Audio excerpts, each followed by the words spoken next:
നമസ്കാരം. VFG's accounting സിംപ്ലിഫൈഡിൻ്റെ 40ാമത്തെ സെഷനിലേക്ക് സ്വാഗതം.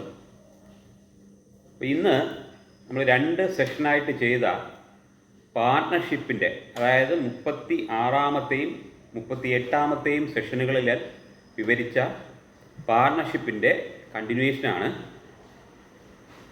ഈ പാർട്ട്ണർഷിപ്പിൻ്റെ പ്രത്യേകത പറഞ്ഞതുപോലെ ഈ സോൾ പ്രൊപ്രൈറ്റർഷിപ്പ് എൻ്റെ അക്കൗണ്ട്സിനെ അപേക്ഷിച്ചിട്ട് പാർട്ണർഷിപ്പ് അക്കൗണ്ട്സിലേക്ക് വരുമ്പോൾ ഓരോ പാർട്ണർമാർക്കും ഓരോ ക്യാപിറ്റൽ അക്കൗണ്ട് പ്രിപ്പയർ ചെയ്ത് അതിൻ്റെ ബാലൻസ് കണ്ടെത്തി ആ ബാലൻസാണ് ലയബിലിറ്റി സൈഡിൽ, അതായത് ബാലൻസ് ഷീറ്റിലെ ലയബിലിറ്റി സൈഡിലേക്ക് കൊണ്ടുപോകേണ്ടത്. അതിന് മുൻപ് പാർട്ണർഷിപ്പിൻ്റെ മാത്രം ഒരു പ്രത്യേകതയാണ് ഒരു profit and loss appropriation account prepare ചെയ്യണം എന്നുള്ളത്. അപ്പോൾ പ്രോഫിറ്റ് ആൻഡ് ലോസ് കണ്ടുപിടിക്കുക, profit and loss account prepare ചെയ്തിട്ടാണ് അതിൽ നിന്ന് കിട്ടുന്ന നെറ്റ് പ്രോഫിറ്റ് ബാക്കിയുള്ള എക്സ്പെൻസുകൾക്ക് കൂടി അപ്രോപ്രിയേറ്റ് ചെയ്ത് വേണം ക്യാപിറ്റൽ അക്കൗണ്ടിലേക്ക് കടക്കാൻ. അപ്പോൾ അങ്ങനെ പ്രോഫിറ്റ് ആൻഡ് ലോസ് അപ്രോപ്രിയേഷൻ നടത്തിയിട്ട് വേണം ക്യാപിറ്റൽ അക്കൗണ്ട് പ്രിപ്പയർ ചെയ്യാൻ എന്നുള്ളത് കൊണ്ട് ഒരു profit and loss appropriation account നമ്മൾ പ്രിപ്പയർ ചെയ്യേണ്ടതുണ്ട്. ഈ profit and loss appropriation account in partnership is an extension of profit and loss account and is prepared to show how net profit has been distributed among partners. അതായത് ഈ soul പ്രൊപ്രൈറ്റർഷിപ്പിലാണെങ്കിൽ ഉണ്ടാകുന്ന ലാഭമായാലും നഷ്ടമായാലും ഒരാൾ തന്നെ അങ്ങ് share ചെയ്താൽ മതി. എന്നാൽ പാർട്ണർഷിപ്പിൽ 2 അതിലധികമോ ആൾക്കാർ ഉള്ളത് കൊണ്ട് ലാഭമായാലും നഷ്ടമായാലും ഷെയർ ചെയ്യേണ്ട ആവശ്യമുണ്ട്. അപ്പോൾ അതുപോലെ തന്നെ പ്രോഫിറ്റിൽ നിന്നാണ് പ്രോഫിറ്റ് ആൻഡ് ലോസ് അക്കൗണ്ടിൽ എടുക്കാത്ത ചില എക്സ്പെൻസുകളായ പാർട്ണർഷിപ്പിൽ മാത്രം വരുന്ന ചില എക്സ്പെൻസുകൾ അല്ലെങ്കിൽ സ്ഥാപനത്തിനുണ്ടാകുന്ന എക്സ്പെൻസുകളായ interest on capital, salary, commission ഇവയെല്ലാം കൊടുത്തിട്ട് വേണം ബാക്കി വരുന്ന ലാഭത്തെ വേണം പാർട്ണർമാരുടെ പ്രോഫിറ്റ് ഷെയറിംഗ് റേഷ്യോയിൽ വീതിക്കാൻ. എപ്പോഴും ലാഭമുണ്ടെന്ന് പറയാൻ പറ്റില്ല, നഷ്ടമായാലും അങ്ങനെ തന്നെയാണ് വീതിക്കേണ്ടത്. അപ്പോൾ നെറ്റ് പ്രോഫിറ്റിനെ അപ്രോപ്രിയേറ്റ് ചെയ്തിട്ട് വേണം ഓരോരുത്തർക്കുമുള്ള ഷെയർ ഓഫ് പ്രോഫിറ്റോ ലോസോ കണ്ടെത്തേണ്ടത്. അതിനുവേണ്ടി പ്രിപ്പയർ ചെയ്യുന്ന അക്കൗണ്ടാണ് profit and loss appropriation account. ഇനി ഈ അക്കൗണ്ടിൽ പ്രോഫിറ്റ് ആൻഡ് ലോസ് അപ്രോപ്രിയേഷൻ അക്കൗണ്ടിൽ പ്രോഫിറ്റ് ആൻഡ് ലോസ് അക്കൗണ്ട് വഴി കിട്ടുന്ന ലാഭവും, അതായത് പ്രോഫിറ്റും ഇൻട്രസ്റ്റ് ഓൺ ഡ്രോയിങ്സും ക്രെഡിറ്റ് ചെയ്യും.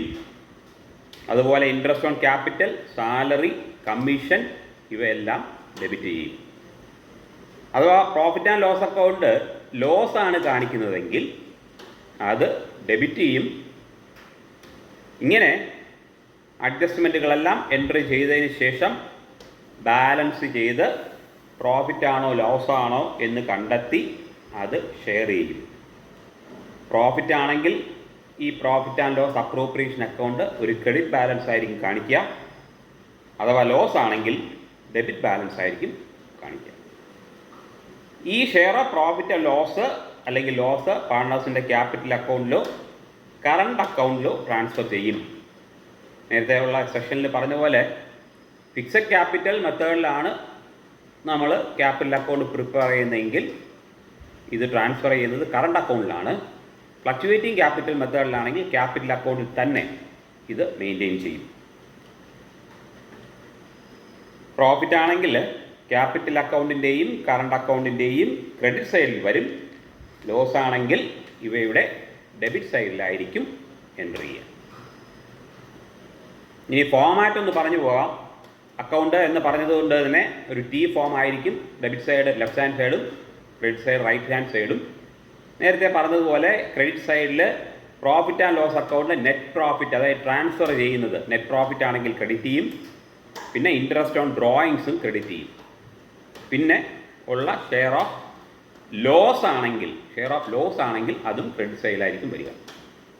ഡെബിറ്റ് സൈഡിൽ അല്ലെങ്കിൽ ഡെബിറ്റ് ചെയ്യുന്നത് നേരത്തെ പറഞ്ഞ പോലെ പ്രോഫിറ്റ് ആൻഡ് ലോസ് അക്കൗണ്ടിലെ അവിടെ നിന്ന് ട്രാൻസ്ഫർ ചെയ്യുന്നത് ലോസ് ആണെങ്കിൽ ഡെബിറ്റാ ചെയ്യുക.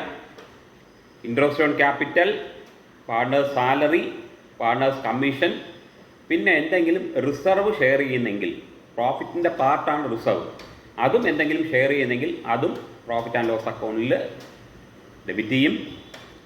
എന്നിട്ട് പ്രോഫിറ്റ് ആണെങ്കിൽ അതിൻ്റെ ഷെയറും കാണിക്കും. എന്ന് പറഞ്ഞാൽ ഈ അക്കൗണ്ടിൻ്റെ ബാലൻസ് പ്രോഫിറ്റ് ആണെങ്കിൽ ഡെബിറ്റ് സൈഡിലാണ് ഷെയർ ചെയ്ത് കാണിക്കുക.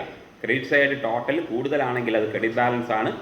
അങ്ങനെ വരുമ്പോൾ ബാലൻസ് കാണിക്കുന്നത് ഡെബിറ്റ് സൈഡിലാണ്.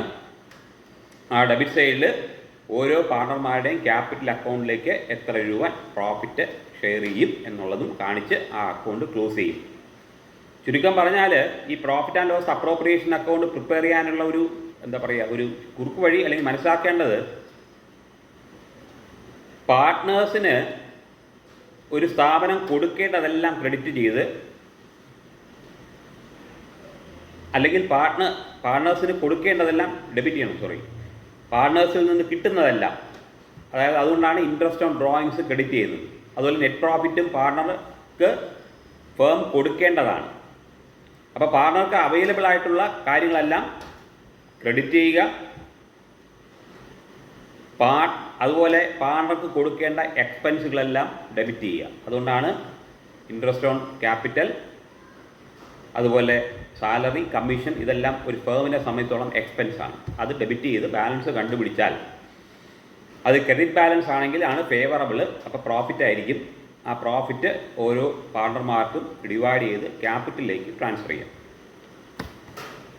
ഇനി വളരെ പ്രധാനമായിട്ട് ഈ പാർട്ണർഷിപ്പിൽ ചർച്ച ചെയ്യുന്ന ഒരു വിഷയമാണ്, ടേമാണ് ഗുഡ്വിൽ എന്ന് പറയുന്നത്. Goodwill is the value of A reputation of A firm in respect of profits expected in future over and above the normal rate of profits എന്നാണ് ഗുഡ്വില്ലിൻ്റെ മീനിങ്. അപ്പോൾ ഒരു ബിസിനസ്സിൽ എങ്ങനെ വാല്യൂബിൾ കസ്റ്റമേഴ്സ് അട്രാക്റ്റ് ചെയ്യുന്നു എന്നുള്ളത് ആ ബിസിനസ്സിൻ്റെ ഗുഡ്വിൽ അഥവാ സൽപ്പേരിനെ ആശ്രയിച്ചാണ് ഇരിക്കുക. നല്ല പേര് അല്ലെങ്കിൽ സൽപ്പേര് അല്ലെങ്കിൽ നല്ല രീതിയിൽ പ്രവർത്തിക്കുന്ന ഒരു ബിസിനസ്സിന് നമ്മൾ ഒരു വാല്യൂ നിശ്ചയിച്ചാൽ, ആ വാല്യൂ പണത്തിൽ തന്നെ നിശ്ചയിക്കാൻ കാൽക്കുലേഷൻ ഉണ്ട്.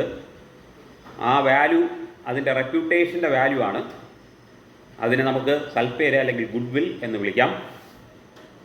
ഈ പറഞ്ഞ സൽപ്പേര് അല്ലെങ്കിൽ റെപ്യൂട്ടേഷൻ ബിസിനസ്സിൻ്റെ നെറ്റ് വർത്തിനോട് ആഡ് ചെയ്യുന്നതാണ്. അതായത് ആ ബിസിനസ്സിൻ്റെ മൊത്തം വാല്യൂ നമ്മൾ നോക്കുമ്പോൾ അതിന് നെറ്റ് വർത്തിനോട് എന്തെങ്കിലും ആഡ് ചെയ്യാൻ കഴിഞ്ഞാൽ അതിനെ നമുക്ക് ഗുഡ്വിൽ എന്ന് വിളിക്കാം.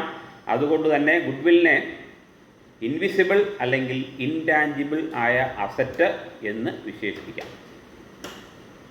ഗുഡ്വിൽ എന്ന് പറയുന്നത് ഒരു ഇൻടാഞ്ചിബിൾ അസറ്റാണ്. അത് കാണാൻ കഴിയില്ല, ഫീൽ ചെയ്യാൻ കഴിയില്ല, എന്നാൽ നമുക്ക് അതിൻ്റെ വാല്യൂ കണക്കാക്കാൻ കഴിയും. ഇനി എന്തൊക്കെ ഫാക്ടേഴ്സാണ് ഈ ഗുഡ്വില്ലിനെ ഇൻഫ്ലുവൻസ് ചെയ്യുന്നതെന്ന് നോക്കിയാൽ, ഒന്നാമത്തത് ഫേവറബിൾ ലൊക്കേഷനാണ്. ഒരു സ്ഥാപനം സ്ഥിതി ചെയ്യുന്ന സ്ഥലം, അതായത് കസ്റ്റമേഴ്സിന് വളരെ എളുപ്പം എത്തിപ്പെടാൻ കഴിയുന്ന ലൊക്കേഷനാണെങ്കിൽ തീർച്ചയായും ആ സ്ഥാപനത്തിന് ഗുഡ്വിൽ ഉണ്ടാവും. രണ്ടാമത്തത് നേച്ചർ ഓഫ് ബിസിനസ്. സ്റ്റേബിൾ ആയിട്ട് ഡിമാൻഡുള്ള പ്രോഡക്റ്റാണ് ഒരു സ്ഥാപനം ഉൽപ്പാദിപ്പിക്കുന്നത് അല്ലെങ്കിൽ വിൽക്കുന്നതെങ്കിൽ അവിടെ പ്രൊഡക്ഷൻ കൂടുതലായിരിക്കും, അതുവഴി പ്രോഫിറ്റ് കൂടും, അതുവഴി ഗുഡ്വില്ലും കൂടും. എഫക്റ്റീവ് അല്ലെങ്കിൽ എഫിഷ്യൻറ്റ് മാനേജ്മെൻറ്റ് മറ്റൊരു ഘടകമാണ്. നല്ല രീതിയിൽ മാനേജ് ചെയ്ത് പ്രവർത്തിക്കുന്ന സ്ഥാപനത്തിന് തീർച്ചയായിട്ടും പ്രോഫിറ്റബിലിറ്റി കൂടുതലായിരിക്കും, അതുവഴി ഗുഡ്വില്ലും കൂടുന്നതായിരിക്കും. മാനേജ്മെൻറ്റ് നല്ല രീതിയിൽ പ്രവർത്തിക്കണം എന്ന് പറഞ്ഞാൽ അവിടെ നല്ല മാനേജ്മെൻറ്റ് ഉണ്ട് എന്നർത്ഥം. ഇനി ടൈം ഫാക്ടർ മറ്റൊരു ഘടകമാണ്. അതായത് കൂടുതൽ കാലം ലാഭത്തോടു കൂടി പ്രവർത്തിക്കുന്ന സ്ഥാപനമാണെങ്കിൽ അവിടെയും ഈ പറഞ്ഞ പോലെ റെപ്യൂട്ടേഷൻ ഉണ്ടാവും. അവിടെ അതിൻ്റെ ആ റെപ്യൂട്ടേഷൻ വഴിയുള്ള ഗുഡ്വില്ലും കൂടുതലായിരിക്കും. ഇനി ക്യാപിറ്റൽ റിക്വയർമെൻറ്റിൻ്റെ കാര്യത്തിലേക്ക് കിടക്കുകയാണെങ്കിൽ, ഹൈ ക്യാപിറ്റൽ റിക്വയർമെൻറ്റുള്ള സ്ഥാപനങ്ങളെക്കാൾ ലോ ക്യാപിറ്റൽ റിക്വയർമെൻറ്റുള്ള സ്ഥാപനങ്ങൾക്കായിരിക്കും ഗുഡ്വിൽ കൂടുതൽ. അവിടെയായിരിക്കും പാർട്ട്നേഴ്സിനെ അട്രാക്റ്റ് ചെയ്യുക. അല്ലാതെ ചെറിയ മുതൽ മുടക്കിൽ കൂടുതൽ ലാഭം കിട്ടുന്ന സ്ഥാപനങ്ങൾക്ക് തീർച്ചയായിട്ടും ഗുഡ്വിൽ കൂടുതലായിരിക്കും. Then market condition. Monopoly conditions അല്ലെങ്കിൽ ലിമിറ്റഡ് കോമ്പറ്റീഷൻ ഉള്ള ഒരു ബിസിനസ് ആണെങ്കിൽ അവിടെ ഹൈ പ്രോഫിറ്റ് ആയിരിക്കും, അതുവഴി ഗുഡ് വില്ലും എൻജോയ് ചെയ്യാം.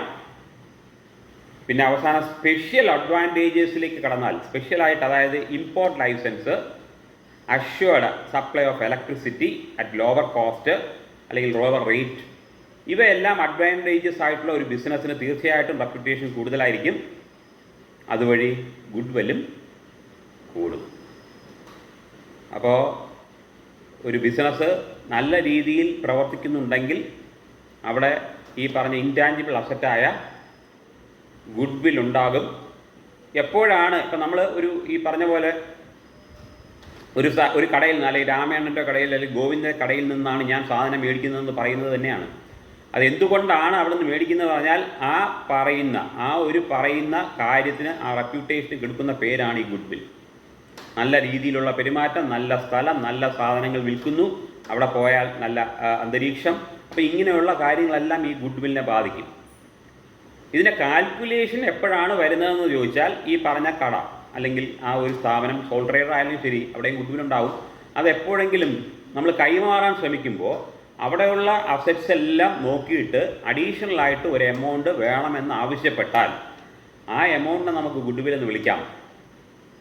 ആ എമൗണ്ടും കൂടെ കിട്ടിയാലേ ആ കട കൈമാറുള്ളൂ എന്ന് പറഞ്ഞാൽ അവിടെയാണ് ഈ പറയുന്ന സൽപ്പേര് അല്ലെങ്കിൽ റെപ്യൂട്ടേഷൻ, അതും അല്ലെങ്കിൽ ഗുഡ് വില്ലിൻ്റെ ഒരു പ്രാഗൽഭ്യം ഉണ്ടാകുന്നത്. ഇനി ഈ ഗുഡ് വിൽ നമ്മൾ പാർട്ണർഷിപ്പിലേക്ക് വരുമ്പോൾ കാൽക്കുലേറ്റ് ചെയ്യേണ്ടി വരുന്ന സന്ദർഭങ്ങളിലേക്ക് കടക്കുകയാണെങ്കിൽ, ആദ്യം അഡ്മിഷൻ ഓഫ് എ പാർട്ണർ. നടന്നുകൊണ്ടിരിക്കുന്ന ഒരു ബിസിനസ്സിലേക്ക് ഒരു പുതിയ പാർട്ണർ വരുമ്പോൾ ആ പാർട്ണർക്ക് അടുത്ത വർഷം മുതൽ തന്നെ പ്രോഫിറ്റ് കിട്ടിത്തുടങ്ങും. അപ്പോൾ അങ്ങനെ വെയിറ്റേജിൻ്റെ ആവശ്യമേ വരുന്നില്ല എന്നുള്ളത് കൊണ്ട് എക്സിസ്റ്റിംഗ് പാർട്ട്നേഴ്സ് പറയും ഇൻകമിങ് പാർട്ണറോട് ഒരു എമൗണ്ട് കൊണ്ടുവരണം, ക്യാപിറ്റൽ കൂടാതെ ഒരു എമൗണ്ട് കൊണ്ടുവരണം, അത് ഞങ്ങൾ ഉണ്ടാക്കിയ റെപ്യൂട്ടേഷൻ്റെ മണിയാണ്. അങ്ങനെ അഡ്മിറ്റ് ചെയ്യുന്ന അല്ലെങ്കിൽ അഡ്മിഷൻ എടുക്കുന്ന പാർട്ണർഷിപ്പിലേക്ക് വരുമ്പോൾ ഒരു എമൗണ്ട് കൊണ്ടുവരണം, അഡീഷണൽ എമൗണ്ട് കൊണ്ടുവന്നാൽ അതിനെ ഗുഡ് വിൽ എന്ന് വിളിക്കാം. ആ എമൗണ്ട് എക്സിസ്റ്റിംഗ് പാർട്ട്നേഴ്സ് ഡിവൈഡ് ചെയ്തെടുക്കും അവരുടെ പ്രോഫിറ്റ് ഷെയറിംഗ് റേഷ്യോയിൽ. രണ്ടാമത്തെ റിട്ടയർമെൻറ്റ് ഓഫ് എ പാർട്ണറുടെ സമയത്തും ഗുഡ് വിൽ കാൽക്കുലേറ്റ് ചെയ്യാം. ഒരാൾ പാർട്ണർഷിപ്പിൽ നിന്ന് പിരിഞ്ഞു പോവുകയാണ്, ഓൾഡ് ഏജ് ആയതുകൊണ്ടോ അല്ലെങ്കിൽ സുഖമില്ലാത്തത് കൊണ്ടോ പ്രവർത്തിക്കാൻ പറ്റില്ല എന്ന് തോന്നുമ്പോൾ റിട്ടയർമെൻറ്റ് എടുക്കാം. ആ സമയത്തും ഈ പറഞ്ഞ പോലെ അദ്ദേഹം ഉൾപ്പെടെ ഉണ്ടായിരുന്ന ആ സ്ഥാപനത്തിലുണ്ടായ റെപ്യൂട്ടേഷൻ്റെ ഒരു ഷെയർ അദ്ദേഹത്തിന് വേണം എന്ന് പറയാം. മൂന്നാമത്തത് ഡെത്ത് ഓഫ് എ പാർട്ണർ. ആൾ മരിച്ചുപോയി, ഒരു പാർട്ണർ. അപ്പോൾ അദ്ദേഹത്തിൻ്റെ അനന്തരാവകാശികൾക്ക് അദ്ദേഹം കൂടി ഉണ്ടാക്കിയ സൽപ്പേരിൻ്റെ ഷെയർ വേണമെന്ന് ആവശ്യപ്പെടാം. ഇനി നാലാമത് പറയുന്ന when there is A change in the profit sharing ratio. ഒരു പാർട്ണർഷിപ്പിൻ്റെ പ്രോഫിറ്റ് ഷെയറിംഗ് റേഷ്യോ വ്യത്യാസം വരുന്നത് മുകളിൽ പറഞ്ഞ എല്ലാ ഘടകങ്ങളിലും വരാം. പുതിയ ഒരാളെ അഡ്മിറ്റ് ചെയ്താൽ ഷെയറിംഗ് റേഷ്യോ മാറി, അതായത് പുതിയൊരാൾ വരുമ്പോൾ നേരത്തെ ഉണ്ടായിരുന്ന പ്രോഫിറ്റ് ഷെയറിംഗ് റേഷ്യോയിൽ വ്യത്യാസം വരും, കാരണം ഒരാൾക്ക് കൂടെ കൊടുക്കണം. ഇനി അതല്ല, റിട്ടയർ ചെയ്താൽ ഒരാളെ പുറത്ത് പോവുകയാണ്, അപ്പോഴും പ്രോഫിറ്റ് ഷെയറിംഗ് റേഷ്യോയിൽ വ്യത്യാസം വരും, ഡെത്ത് സംഭവിച്ചാലും വരും. അങ്ങനെ ഇങ്ങനെ എന്താ പറയുക, change in profit sharing ratio സംഭവിക്കുമ്പോൾ ഗുഡ് വിൽ വാല്യുവേഷൻ വരും. When 2 or more firms are amalgamated, രണ്ട് സ്ഥാപനങ്ങളെ തമ്മിൽ യോജിപ്പിക്കാൻ വരുമ്പോൾ, അല്ലെങ്കിൽ നല്ല രീതിയിൽ പ്രവർത്തിച്ചുകൊണ്ടിരിക്കുന്ന സ്ഥാപനം മറ്റൊരു സ്ഥാപനത്തെ ഏറ്റെടുക്കേണ്ടി വരുമ്പോൾ ഈ പറഞ്ഞ പോലെ ആ ഏറ്റെടുക്കപ്പെടുന്ന സ്ഥാപനത്തിലെ ആൾക്കാർ ഗുഡ് വിൽ ആവശ്യപ്പെടാം, ആ എമൗണ്ട് ആവശ്യപ്പെടാം. ലാസ്റ്റായിട്ട് when the firm's business is dissolved or sold to a company. Dissolution സംഭവിക്കുന്നത് ഈ പറഞ്ഞ പോലെ പ്രോഫിറ്റ് ഷെയറിംഗ് റേഷ്യോയിൽ വ്യത്യാസം വരുമ്പോൾ മാറ്റം വരുന്നത് പോലെ തന്നെ ഒരു പാർട്ണർഷിപ്പ് അവസാനിപ്പിക്കുകയാണ്. എല്ലാ പാർട്ണേഴ്സും കൂടെ തീരുമാനിക്കുകയാണ് ഈ പാർട്ണർഷിപ്പ് ഇനി കൊണ്ടുപോകണ്ട എന്ന് വിചാരിക്കുന്ന സമയത്തും ഈ പറഞ്ഞ പോലെ, അല്ലെങ്കിൽ അങ്ങനെ വിചാരിച്ചിട്ട് ഈ ഫേമിനെ മറ്റൊരു കമ്പനിക്ക് നമ്മൾ വിൽക്കുകയാണെങ്കിൽ ഗുഡ് വിൽ കാൽക്കുലേഷൻ ചെയ്യേണ്ടി വരും. ഇപ്പോൾ പാർട്ണർഷിപ്പ് എന്ന് പറയുന്ന ആ വിഷയം ഇവിടെയും അവസാനിക്കുന്നില്ല, ഇനിയും തുടർച്ചയായിട്ടുണ്ടാവും. അപ്പോൾ ഇതുവരെ സബ്സ്ക്രൈബ് ചെയ്തിട്ടുള്ള എല്ലാവർക്കുമുള്ള നന്ദി അറിയിച്ചുകൊണ്ട് ഇന്നത്തെ വീഡിയോ അവസാനിപ്പിക്കുകയാണ്. Thank you.